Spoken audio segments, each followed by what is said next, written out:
आतंकवाद का कोई मजहब नहीं होता है तो जो आतंकवादी आए थे उन्होंने यह क्यों पूछा कि तुम हिंदू हो या मुस्लिम। एक मासूम जो जम्मू कश्मीर के पहलगांव में हुए घटने का जो है कि आके पूरा बात बताता है मीडिया कर्मियों को, सारी घटनाओं का वाकया सुनाता है और सुनाते हुए जब लोग सुनते हैं तो उनकी रूह कांप जाती है। लोग कहते हैं कि आतंकवाद का कोई मजहब नहीं होता है। अगर आतंकवाद का कोई मजहब नहीं होता है तो जो आतंकवादी आए थे उन्होंने यह क्यों पूछा कि तुम हिंदू हो या मुस्लिम। उन्होंने क्यों कहा कि कलमा पढ़ो। उन्हीं में से एक क्रिश्चियन भी थे जिनसे बोला गया कि कलमा पढ़ो। कलमा नहीं पढ़े तो उनको छल्लियों से गोलियों से छल्ली छल्ली कर दिया गया उनकी पत्नी के सामने। इस बच्चे के जुबान से आप सुनेंगे कि वहां पे पास ही में आर्मी का बेस कैंप था। अगर आर्मी वाले चाहते तो वे 4 जवान वहां पे होते, 2 ही होते तो काफी होता, क्योंकि 4 आ नहीं सकते। अगर 2 भारत के हों 4 कहीं से नहीं आ सकते हैं, क्योंकि 2 भारत के 10 के बराबर होते हैं। उसके बाद भी हम आपसे पूछना चाहते हैं कि अगर भारत में हुए इन 28 निर्मम हत्याओं के खिलाफ अगर भारतीय नेता एकजुट नहीं हो रहे हैं तो लानत है ऐसे नेताओं पे। जिस प्रकार जम्मू कश्मीर के मामले में पूरा पाकिस्तान एकजुट होकर सामने खड़ा हो जाता है, उस प्रकार भारत के नेता क्यों नहीं होते हैं, कांग्रेस के नेता क्यों नहीं होते हैं, आम आदमी party, Sapa, Samajwadi party, AIMIM, ये तमाम पार्टियां एक दूसरे के खिलाफ क्यों हो जाती हैं। कश्मीर वाले मुद्दे पे सामने एक साथ क्यों नहीं आके बोलती है। आतंकवाद के खिलाफ ये क्यों नहीं आके बोलती है। क्या अकेले बीजेपी ही इस बात का ठेका लेके चलती है कि आतंकवाद के खिलाफ लड़ेगी। यह सवाल मोदी जी से भी है कि कहाँ गया आपका विदेश नीति। आपने जब डिमोनेटाइजेशन किया था, धारा 370 हटाया था, तब बोला था कि आतंकवाद जो है कि जम्मू कश्मीर से पूरी तरह से खत्म हो गया है। लेकिन उसके बाद भी ऐसी अनेकानेक घटनाएं सामने आती रहीं और इस बार तो पूरा हद पार हो गया है। अनेक ऐसी घटनाएं सामने आती रहती हैं, लेकिन इस बार सिर्फ धर्म पूछ के मारा गया।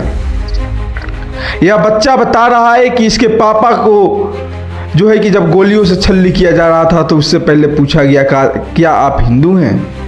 यह बच्चा बता रहा है कि जब वह आतंकवादी आए तो उन सभी आतंकवादियों ने सभी को एक लाइन में किया और सभी से बोला कि हिंदू एक तरफ हो जाओ, मुस्लिम एक तरफ हो जाओ।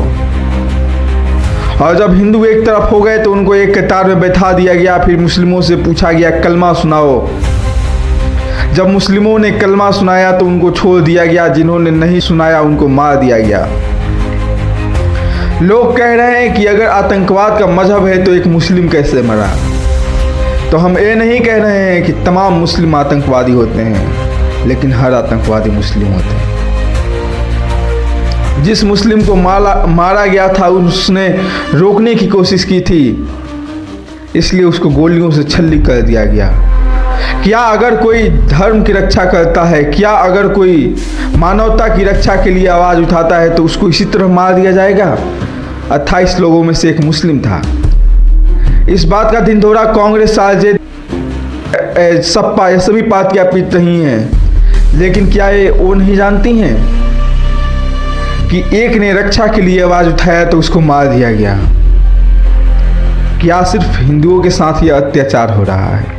पाकिस्तान की कमर तोड़ने के लिए जो भारतीय जनता पार्टी, भारत की सरकार, भारत के तमाम विदेश नीति के लोग, रक्षा मंत्रालय के लोग ने जो निर्णय लिया है वह अकेला निर्णय काफ़ी होगा या इसमें और कुछ जोड़ना चाहिए। इसके साथ एयर स्ट्राइक जो वार प्रारंभ किए हैं प्रधानमंत्री नरेंद्र मोदी, जिससे लाहौर, कराची जैसी शहरें अंधेरे में डूब जाएंगी। जिससे सब्जियों के दाम बढ़ जाएंगे। पाकिस्तान के लोग बदहाली में भूखमरी में जिएंगे। क्या यह एक चोट काफ़ी है? जब वह बच्चा बताता है कि कैसे पैंट खुलवा के चेक किया जा रहा था, जब गोलियों से छल्ली कर दिया गया तो बोला गया तुम लोग भाग जाओ, जाके बता देना अपने प्रधानमंत्री से कि हम कमज़ोर नहीं हुए हैं, पीछे हटे थे। क्या कहना चाहती है आतंकवाद? क्या इसके खिलाफ उठेगा कोई सख्त कदम?